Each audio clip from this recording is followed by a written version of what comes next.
Welcome to Fuel, a NAVSEA podcast for propelling your leadership journey. I'm Joe Michalak, the Propel Leadership Development Program Manager. Propel strives to develop leaders who write, speak, and behave consistently with a heart of service. Each month, Fuel gives you up close and personal access to NAVSEA thought leaders who have been there, done that, and are ready to tell their stories, ready to invest in you. So whether you're interested in learning what leading's all about or you've been a leader for years, we're all on an ongoing professional journey which requires fuel. Hello and welcome to the Fuel Podcast. I have the pleasure of being here with Miss Dianne Costlow, the Technical Director of NSWC Corona. My name is Joe Michalak. I am the Propel Program Manager, and not only do we do in-class leadership development, but now we've branched into this more personal and up-close discussions with leaders that should make them more accessible to you, and you can think about Ms. Costlow being Dianne. Yes. Thanks for being here, Dianne. Thank you, and thank you for having me. I'm very excited about this. All right. When we first talked about doing the longer version and having you sit here with me and have this conversation, I gave you a couple prompts about what some of the things we were going to talk about, so you can maybe think about it ahead of time. But as you and I have talked about, what makes you really a wonderful leader is that you're very accessible naturally. Like you have this way about you that you just emanate that personality. People are like, man, I feel like I could sit down and have a nice warm cup of tea or coffee with you. And so when your team said, hey, let's do this as a filmed podcast, I just said, let's jump on that. So I'm really excited about it. Well, thanks. And that means a lot to me that I'm accessible. I like to think I am, but as a leader, we never really know whether or not what we think we are portraying, if that's really being picked up by the workforce.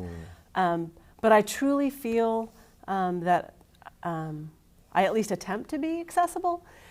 And as I was going up through my growth in my career, I always, back in the day, back in the 1980s, and I'd look at a department head and I felt like they were untouchable, and I'm like, I would never want to be a department head because I don't want to be that way. I don't want to be the staunch person walking down the hall that everybody kind of, clears, right? So I'm like, I'm just going to keep being me. Right. And so then as I moved up in my career, I kept saying, well, it's still working. I guess I'll just keep being me. And so to even to today, I'm still me. Maybe a little bit more refined, a little bit more professional. Got the purple suit on? Well, yeah, got my purple suit on. But I really want my workforce and anybody, whether it be professional or personal, I try to share the knowledge that I have, listen to what other folks have, and if there's something I can provide that they get something out of, then I want to do that.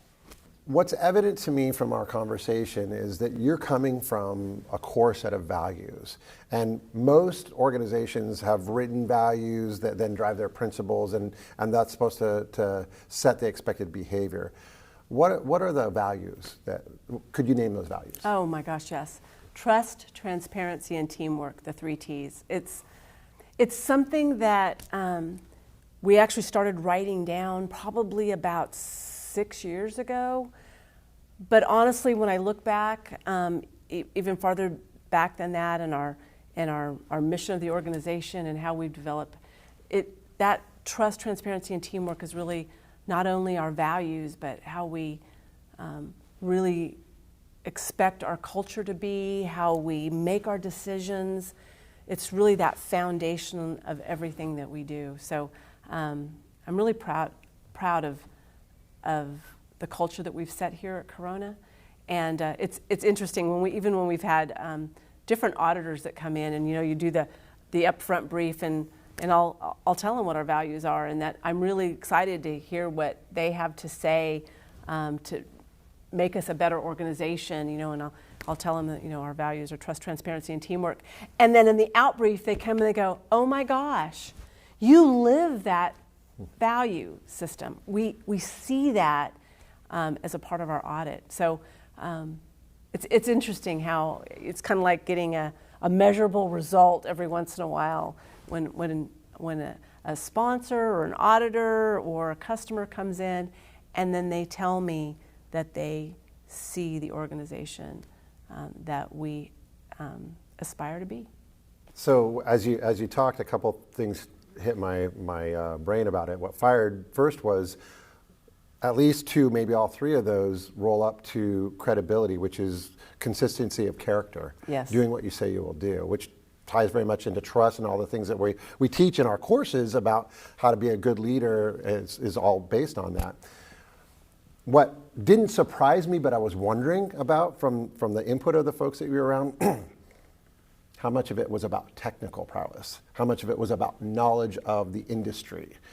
And I didn't hear that. It wasn't that internally sound. I mean, so there was kind of that underlying foundation of credibility in that technical area, but that was not at all, did not rise to the top. Now, if it wasn't there, or if it was detrimental, I'm thinking that's probably not a good thing, because I think you need to be technically sound, right? Absolutely. You don't need to be the expert, but you have to be able to understand what folks are telling you, because back to that credibility, right? They're not going to trust you if you don't have that credibility. What would you say are some of the things that you get from being a leader, that makes it more satisfying for you, similar to being a subject matter expert in a technical area? As I moved up into my career, when I got to my first high grade position, and here that was as a technical division head. And I felt different. I felt like I now I own the organization, even though I was a division head, right? And one might think that I'm just thinking now I'm engaged with my group. When I became a high grade, I felt like I am one of the leaders of the command. And so my engagement went just tenfold. And so I think that was a huge part in that engagement of the command. I felt like I could influence and I could make a difference. And it was a difference in how we deliver product, a difference in how we lead our people, how we execute processes. And so leadership to me was kind of all of the above. I felt like I could make a difference, a significant increase of level of the difference that I could make with the command. And then as I moved from division head to department head, again, I'm still in the same organization, but then I almost felt like, okay, now it's not just within my command, it's within the Warfare Center family, because I was working on different initiatives across, right?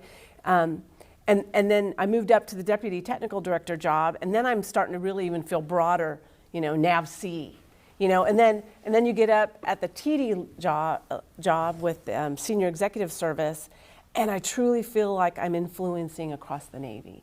So in my leadership journey, it's really about making things better, and my circle of influence I felt increased.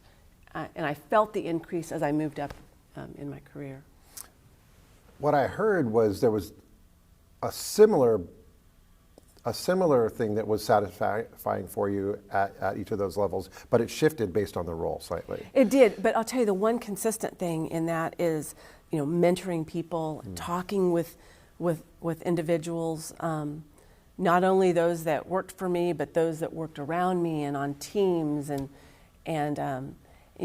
I think one of the part of the original question that I kind of strayed from was, about satisfaction. And I tell you, seeing somebody that I've talked with, I've mentored, I've recommended something to them, and they heed my advice and they do it, and then they come back and they say thank you, because I was fearful, but you trusted that I could do it, and I did it, and now I've got my master's, or I moved from one department to another, or I participated in this initiative and I've gained so much, or I did this detail rotation, or I did this leadership program. And it just makes me feel so good, because, in my career I had people that did that for me, And I think a part of that's just, it's that giving back. It's that natural, hey, I want to help those that are coming after me, just like those that came before me helped me. So there's so much that I'm hearing you say that is about us speaking into the lives, not just the career path, but the very lives of the people that we're leading. And that reward is that you had a positive impact on that. Yes.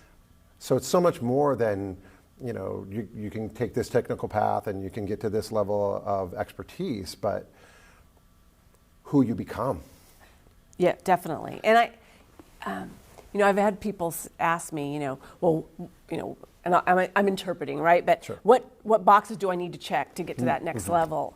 And I try to explain to them there is no one path, right? Because every decision we make, every choice we make, every next position we take, personal or professional, is influencing what happens. And so every journey is unique.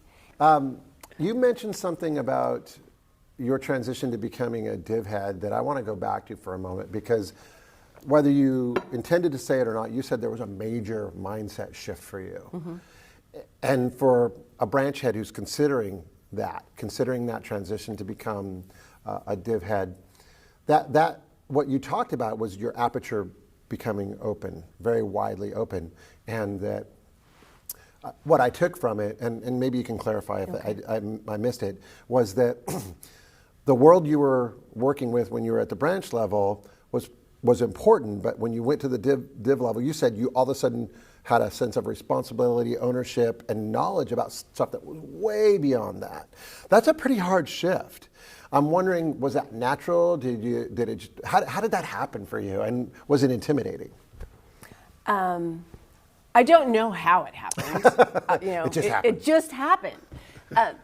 And I will tell you, there's different things that happen that are maybe silly moments in our life that we remember. And I swear, I'm 61 now, and I've forgotten a lot.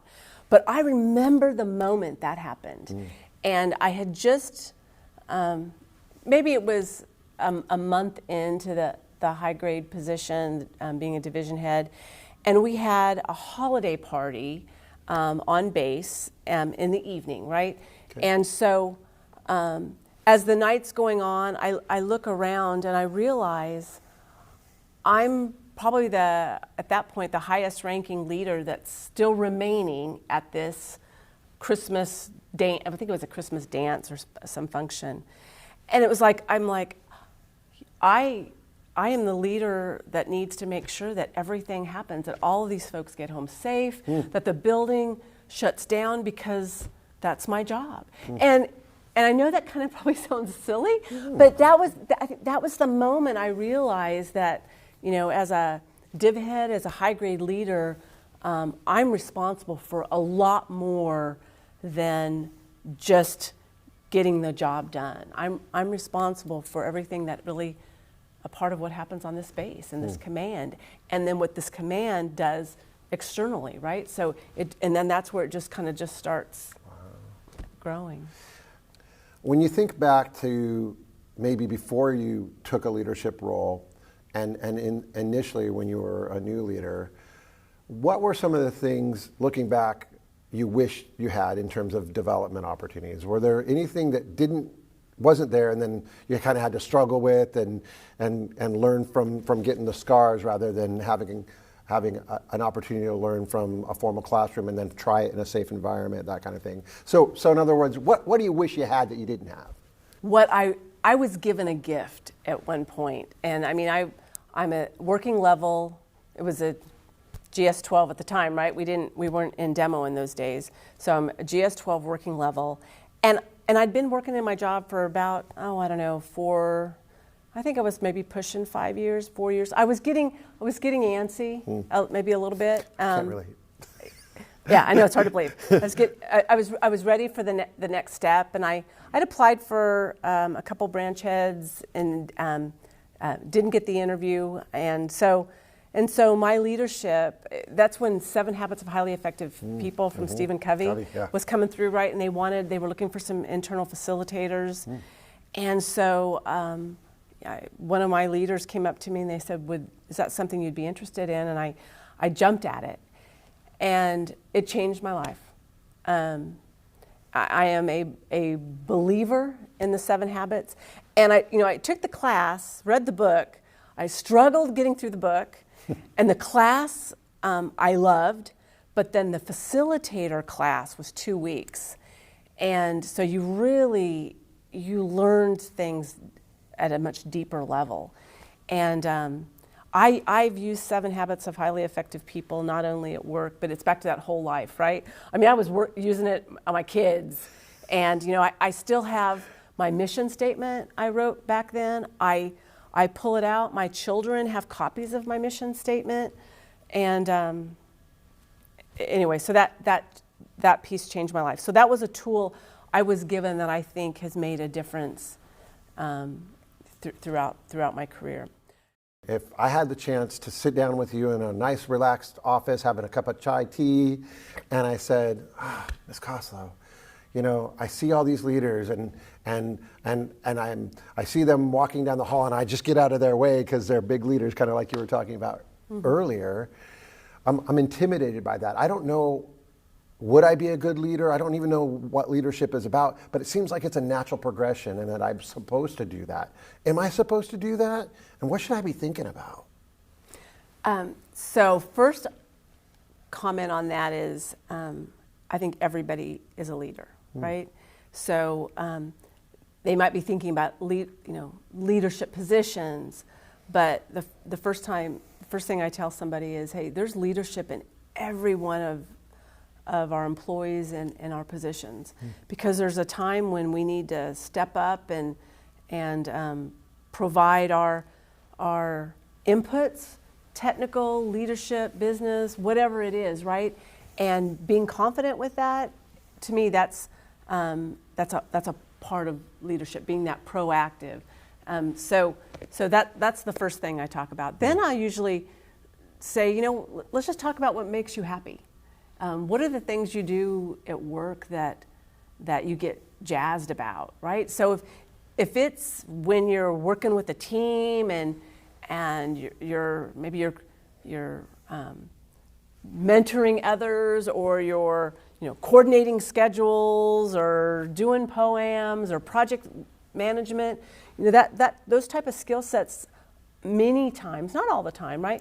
But they are precursors to supervisory and leadership type jobs, right? Because in our supervisory and leadership positions, there's a piece of management too. Leadership, it's a Venn diagram. It's a Venn, right? They have to be in harmony with each other, because at least I'm in the Navy Working Capital Fund, right? We at all levels, we have cost schedule performance, we have customers, we get in our tasking, we negotiate that tasking, we have to deliver product, right, and deliver results.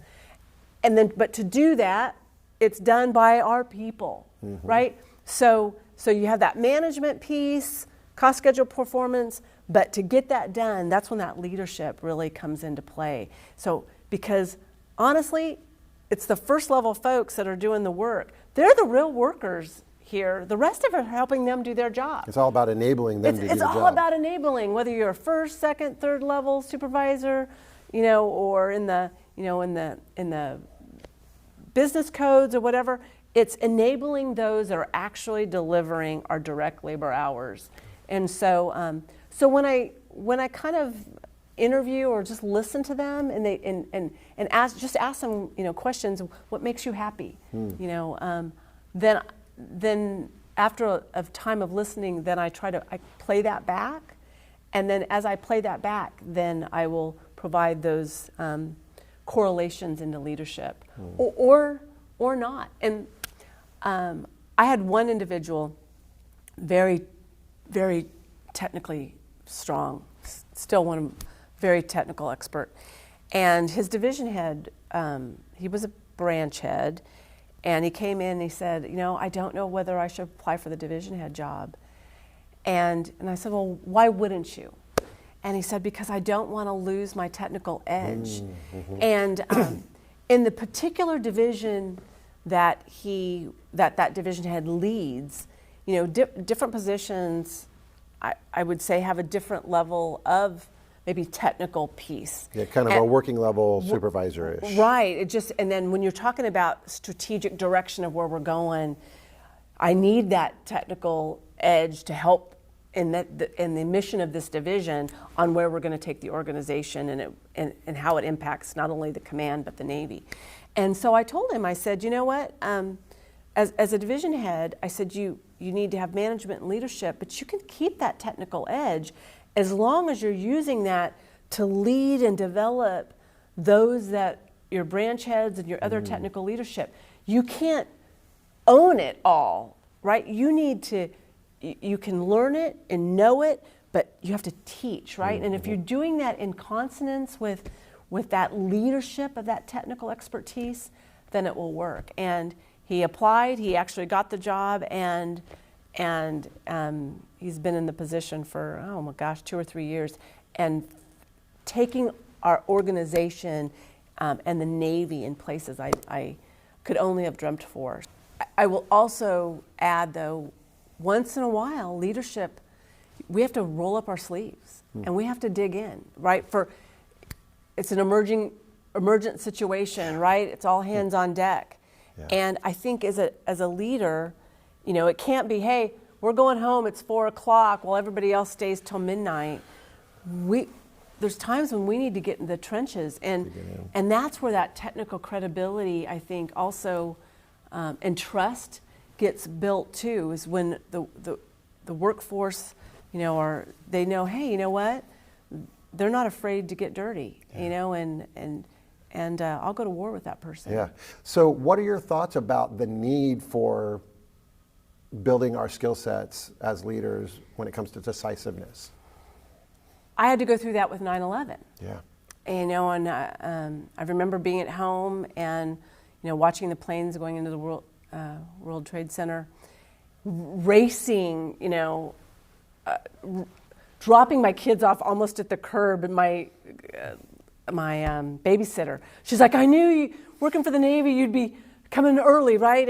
And racing in. And I was a division head at the time, but I was the acting department head. So, you know, and it was just, you know, people were watching. At that point, the towers had not fallen, but we were focused on where are our people, right? Because the first thing at all the department levels, we knew who's on travel, where are they, how do we get them? I mean, we were already going into how we get them home. On every hour, we had circling our buildings, looking for bombs, because we didn't know, right? We just didn't know. I had a similar experience. You know, and even when the towers were falling, I wouldn't say numb, but my focus was on getting the people back, and I will mourn or grieve whatever the country's going through at another time. And I don't know if there's any training that could have told me that that's what I needed to do, and I don't think my experience is probably what other people went through. So I think there's a piece of individuality that we go through in that time of chaos. That said, I do think resiliency is so important. You know, we talk about with warfighting readiness that we can prepare as much as we want, but the competitor, the threat, is going to make the decisions on the conditions for what we're going to have to operate in. And so just creating an environment where people know that we be flexible, right? Be able to be pivot, be resilient, you know, be innovative. You know, a lot of the things we talk about, that's what's going to get us through those situations. We can't be stuck in the, well, this is the way we've always done it, or this is, the rules say this. No, you throw out the rules books out, right? And so I love the discussions, you know, we're having at NAVSEA and across the Navy with it's like what are our break glass rule sets?